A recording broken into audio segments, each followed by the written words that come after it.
Film की शुरू में दिखाते हैं कि रशियन मिलिट्री के कुछ बड़े ऑफिसर्स जंग के लिए इस्तेमाल होने वाली बहुत ही एडवांस्ड वॉर मशीन्स को चेक कर रहे थे, जिसके बारे में बताते हैं कि इन मशीन्स को चलाने वाला दिमाग मॉड्यूल 1 आर्टिफिशियल इंटेलिजेंस है, जो अपनी काबिलियत से सटीक निशाने और हर तरह के खतरे को भांप कर उस पर हमला करके खतरे को खत्म कर देती है, जिसके साथ इसकी रफ्तार और सेल्फ डिफेंस भी किसी आम सिपाही से बहुत ही आधुनिक है। वहीं आर्मी के ऑफिसर्स इन मशीन्स का प्रदर्शन देख ही रहे होते हैं, तभी वो मशीन्स रशियन आर्मी के कंट्रोल में नहीं रहती और किसी इंसान के काबू में जा चुकी होती हैं। ये देखकर उन मशीन्स को खत्म करने के लिए टैंक और हेलीकॉप्टर्स भेजे जाते हैं, तो वो मशीन्स कुछ ही देर में उन सबको तबाह करके वहाँ मौजूद सारे आर्मी ऑफिसर्स को भी मार डालती है। तभी वहाँ वो आदमी भी दिखाते हैं जिसने इन मशीन्स को अपने कंट्रोल में लेकर वहाँ तबाही मचाई थी, और उसके बाद वो उन मशीन्स को लेकर अपने साथ चला गया था। तो अब रशियन आर्मी पे इतना खतरनाक हमला और एडवांस टेक्नोलॉजी की चोरी होने के बाद पूरी आर्मी हाई अलर्ट पे आ जाती है और इस दुश्मन को रोकने के लिए योजना बनाने की कोशिश करना शुरू कर देते हैं, जहां सबसे पहले इस आदमी के बारे में सारी इन्फॉर्मेशन निकाली जाती है कि इस आदमी का नाम ऑगस्ट कोरोटोव है, जो रशिया का बहुत ही काबिल जीनियस साइंटिस्ट था, जो 1940 की जंग के बाद रशियन आर्मी की तरफ से शुरू होने वाले खुफिया सोवियत जेनेटिक रिसर्च प्रोग्राम का लीड साइंटिस्ट भी था, जो आर्मी की गाड़ियों के लिए मॉड्यूल 1 AI टेक्नोलॉजी तैयार कर रहा था, जिसके जरिए उनको किसी भी कंप्यूटर और मशीन को चलाने के लिए इंसानी दिमाग के बजाय आर्टिफिशियल इंटेलिजेंस से चलाया जा सके। लेकिन इसका ये प्रयोग ज्यादा कामयाब नहीं हो सका। वहीं कोरोटोव अपने एक साथी से जलता था जिसका नाम विक्टर है। विक्टर उस जेनेटिक रिसर्च का हेड था जो जेनेटिक एक्सपेरिमेंट के जरिए इंसानों को सुपर ह्यूमन बनाने की रिसर्च कर रहा था, और अपनी इस रिसर्च से विक्टर ने 4 खास सिपाहियों को सुपर सोल्जर बनाने में कामयाबी भी हासिल की थी। तो अपने साथी की कामयाबी कोरोटोव को और ज्यादा खलने लगी थी, क्योंकि उसका मॉडल 1 प्रयोग फेल हो चुका था और उसका डिपार्टमेंट भी बंद हो चुका था। तो अपनी नाकामी से बचने के लिए कोरोटोव ने विक्टर से आगे निकलने के लिए उसकी सारी रिसर्च चुरा ली, जिसके बाद उसने खुद का अपना अंडरग्राउंड बायोलॉजिकल और जेनेटिक एक्सपेरिमेंट्स के लिए लैब बनाया, और वहाँ काफी तरह के खतरनाक एक्सपेरिमेंट करने के लिए काफी लोगों की जानों का भी नुकसान किया, जिसके बाद रशियन आर्मी ने कोरोटोव की वो अंडरग्राउंड लैब और उसका एक्सपेरिमेंट बंद करने का हुक्म दिया ताकि उसका पागलपन रोक सके। लेकिन कोरोटोव ने अपनी लैब को विस्फोटक बना दिया था, जिसकी वजह से वहाँ भयंकर धमाका हुआ। लेकिन कोरोटोव उसमें मरा नहीं, बल्कि उस लैब के अंदर जेनेटिक और बायोलॉजिकल केमिकल गैसेस की वजह से कोरोटोव की बॉडी अजीब तरह से बदलने लग गई, और अचानक ही वो खुद बेहद ताकतवर सुपर ह्यूमन बन गया, जिसके बाद वो वहाँ से भाग गया था। और अब इतने सालों बाद आज हमें कंफर्म हो गया है कि कोरोटोव आज भी जिंदा है, और अपने मॉड्यूल 1 एक्सपेरिमेंट के जरिए वो आज हमारी एडवांस टेक्नोलॉजी को ठप करके हमारी वॉर मशीन्स को अपने आर्टिफिशियल इंटेलिजेंस दिमाग से काबू करके चुरा ले गया। अब हमें डर है कि अगर उसने पूरे रशिया की सारी टेक्नोलॉजी और हथियारों को अपने काबू में कर लिया तो उसको रोकना नामुमकिन हो जाएगा। तो कोरोटोव को रोकने के लिए हमारे पास सिर्फ एक ही तरीका है कि जिन सुपर सोल्जर्स को प्रोफेसर विक्टर ने बनाया था, जो उस हादसे के बाद से गायब हो चुके हैं, हमें उन सबको ढूंढना होगा और उनसे कोरोटोव को रोकने के लिए मदद मांगनी होगी। और इस मिशन के लिए रशियन आर्मी अपने सबसे बेहतरीन और काबिल मेजर अलीना को चुनते हैं और उसको ये मिशन दिया जाता है। और इस मिशन में उसको सबसे पहले उन 4 सुपर ह्यूमंस को ढूंढकर एक टीम बनानी है और उनको कोरोटोव से सामना करने के लिए तैयार करना है। तो अलीना फौरन अपने इस मिशन को पूरा करने के लिए पूरे रशिया में उन 4 सुपर हीरोज को ढूंढने के लिए अपनी पूरी टीम को इस काम पे लगा देती है, जिसके बाद दिखाते हैं कि कुछ ही वक्त में कमांड सेंटर की टीम उनमें से एक सुपर ह्यूमन को ढूंढ लेती है, जो दूर कहीं पहाड़ी इलाके में अकेले रहता है। अलीना फौरन उससे मिलने उसकी जगह पे पहुंच जाती है, जहां उनको पहला सुपर ह्यूमन मिलता है, जिसका नाम लर्निक है, जो अपनी सुपर पावर से पत्थरों को अपने इशारे से चला सकता और किसी भी तरह के रूप में उन पत्थरों को ढालकर खतरनाक हमला भी कर सकता है। अलीना लर्निक से मिलकर उसको कोरोटोव के बारे में बताती है कि उसने किस तरह रशियन आर्मी पे हमला किया और अपने मॉड्यूल 1 से वो और कितनी ज्यादा तबाही मचा सकता है। तो क्योंकि लर्निक कोरोटोव की वजह से अपनी जिंदगी इस तरह भगोड़ा बनकर छुप छुप के काट रहा था, तो उसको भी अपनी जिंदगी का एक मकसद मिलता है और वो अलीना के साथ इस मिशन को पूरा करने के लिए मान जाता है। जिसके बाद वो दोनों बाकी 3 सुपर ह्यूमंस को ढूंढने के लिए निकलते हैं। तो अब दूसरे सुपर ह्यूमन खान को दिखाते हैं, जो कुंग-फू तलवारबाजी के साथ साथ बिजली की रफ्तार से भी तेज होने की सुपर पावर का मालिक है, जो अपने एक दुश्मन गैंग को खत्म करने के लिए उन पे अपनी खतरनाक तलवार से हमला करता है, जो एक ही वार में पूरी गाड़ी के साथ साथ उस गैंग के लीडर को भी बीच से काट देता है। जिसके बाद कुछ ही देर में बाकी की गाड़ियों में भी मौजूद हथियारबंद गैंग के लोगों को भी मार डालता है, जब तक लर्निक और अलीना भी उस तक पहुंच चुके होते हैं। तो लर्निक कुरोटोव से बदला लेने के लिए खान को भी अपने साथ शामिल करके अब तीसरे सुपर ह्यूमन को लेने निकलते हैं, जिसकी सुपर पावर है कि वो एक ताकतवर और खूंखार भालू का रूप धारण कर सकता है, जिसका नाम अर्सस है। और अब उस टीम की आखिरी सुपर ह्यूमन एक लड़की है जो एक जबरदस्त लड़ाकू होने के साथ साथ उसके पास गायब होने की भी सुपर पावर है, जिसका नाम सेनिया है। और फिर वो सब सेनिया को भी अपने साथ टीम में लेकर अपने कमांड एंड कंट्रोल सेंटर आ जाते हैं, जहां उनका जनरल सुपर हीरोज की टीम को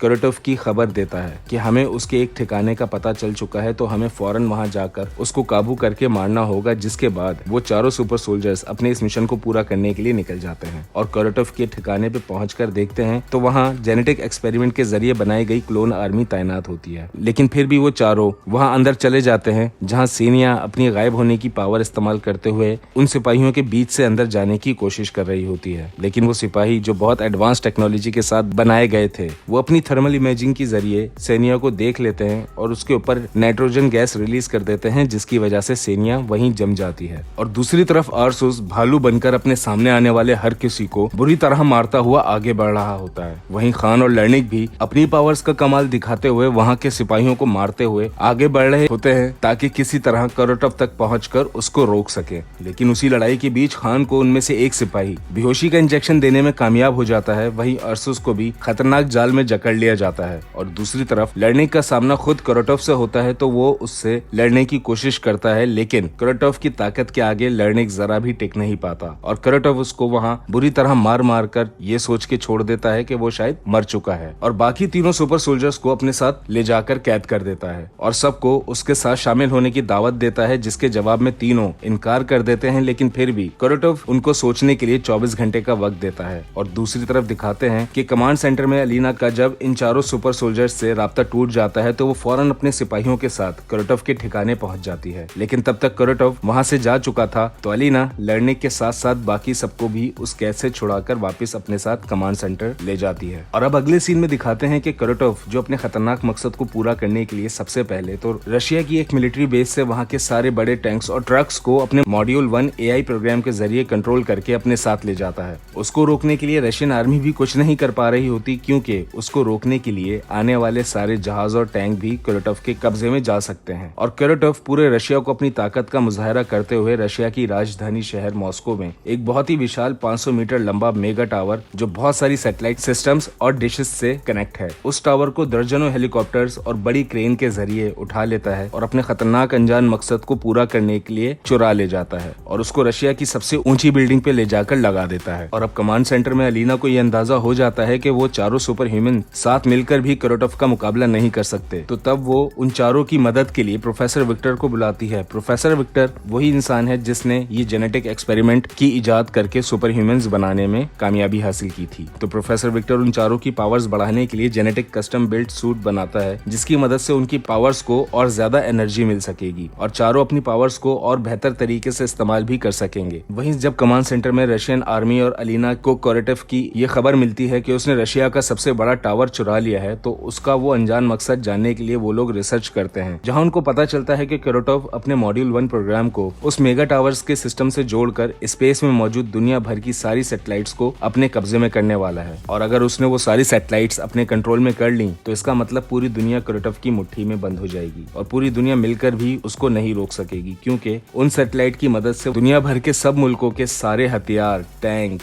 जहाज, रॉकेट्स, सबमरीन्स और यहाँ तक के न्यूक्लियर हथियारों को भी अपने कंट्रोल में कर लेगा, जिसके बाद कोई देश या कोई ताकत कुरोटोव को रोक नहीं सकेगी। तो इस बार फिर से अलीना और उसकी सुपर ह्यूमंस की टीम कुरोटोव को रोकने के लिए अपनी पावर्स की आखिरी लिमिट तक आजमाते हैं और खुद को बेहतर करके कुरोटोव से मुकाबला करने के लिए तैयार करते हैं। वहीं कुरोटोव भी अपने मकसद को पूरा करने के लिए तैयारी में लगा होता है और रशिया की एक बड़ी न्यूक्लियर सैटेलाइट को अपने कब्जे में कर लेता है, जिसके बाद उसके सारे सैटेलाइट और दुनिया का हर हथियार अपने कब्जे में करने के सेटअप को पूरा होने में जब सिर्फ 1 घंटे का टाइम बचता है, तब रशियन आर्मी कुरोटोव के इस काम को रोकने के लिए बड़े रॉकेट लॉन्चर के सिस्टम से पूरा मॉस्को शहर उड़ाने के लिए अपने हथियार तैनात कर देती है। मतलब कि सुपर ह्यूमंस की टीम को इस हमले से पहले कुरोटोव को मारकर वहां से वक्त पर निकलना भी होगा। तो अब अगले सीन में दिखाते हैं वो चारों अलग अलग पोजीशन से कुरोटोव की उस बिल्डिंग में हमला कर देते हैं, जहां लर्निक, अर्सस और सेरिना जमीन से उस बिल्डिंग के अंदर घुसने के लिए सबको मारते हुए आगे बढ़ रहे होते हैं। वहीं खान जहाज की मदद से ऊपर से उस बिल्डिंग के अंदर जाने की कोशिश करता है, लेकिन कुरोटोव के कब्जे में जो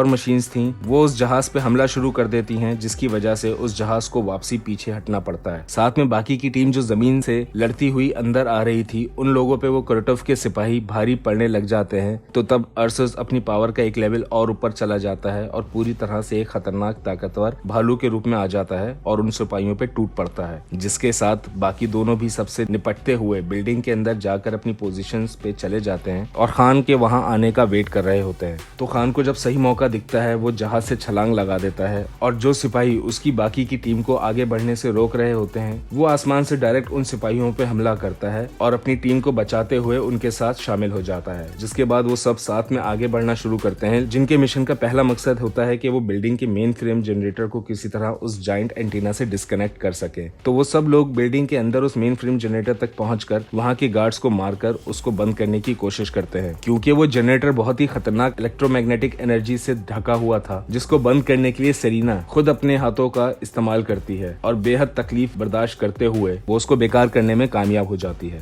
और उस बिल्डिंग के ऊपर से सुरक्षा घेरा भी बंद हो जाता है जो कुरोटोव ने अपनी सेफ्टी के लिए लगाया हुआ था। जिसके बाद वो चारों बिल्डिंग के छत पर कुरोटोव तक पहुंचते हैं और सब मिलकर कुरोटोव को मारने के लिए हमला करना शुरू करते हैं। लेकिन तब भी कुरोटोव अकेला ही उन चारों को टक्कर देता है, क्योंकि उसकी ताकत के आगे वो चारों सुपर ह्यूमंस मिलकर भी उसको नहीं रोक पा रहे होते। और फिर जब कुरोटोव सबको बहुत आसानी से धूल चटा रहा होता है, ये सब देखकर खान सबको बचाने के लिए अपनी तलवार को जोड़कर उसके ऊपर जाते हुए जहाज पे अटका देता है और उस रस्सी से बाकी तीनों को बांधकर वहां से निकल जाता है। लेकिन कुरोटोव अपनी पावर से उस जहाज को भी बेकार बना देता है, जिसके गिरने से पहले खान वो रस्सी काट देता है और वो चारों पानी में महफूज उतर जाते हैं। इतने में रशियन आर्मी की तरफ से रॉकेट लॉन्चर का हमला भी शुरू हो जाता है, ताकि कुरोटोव के साथ साथ उसका बनाया हुआ पूरा सिस्टम भी तबाह हो जाए। लेकिन कुरोटोव के आगे वो रॉकेट्स भी फेल हो जाते हैं, क्योंकि वो उन रॉकेट्स का भी रुख बदलकर आसमान की तरफ कर देता है और अपने बनाए हुए प्लान पे जर्रा बराबर खरोच नहीं आने देता। लेकिन आखिर में सब चीजों से हार के वो चारों सुपर ह्यूमंस कुरोटोव को खत्म करने के लिए अपना आखिरी हथियार इस्तेमाल करते हैं। मतलब वो चारों एक दूसरे से जुड़कर एक बहुत खतरनाक और घातक एनर्जी पैदा करके कुरोटोव की बिल्डिंग पे वार करते हैं, जिसके धमाके से कुरोटोव के बनाए सिस्टम और उसकी बिल्डिंग के साथ साथ आधा शहर भी तबाह हो जाता है और कुरोटोव का बनाया सिस्टम और एंटीना टावर भी टूटकर बिखर जाता है। जिसके साथ कुरोटोव भी उस ऊंची बिल्डिंग से गिर के मारा जाता है और यहाँ इस मूवी की कहानी खत्म होती है।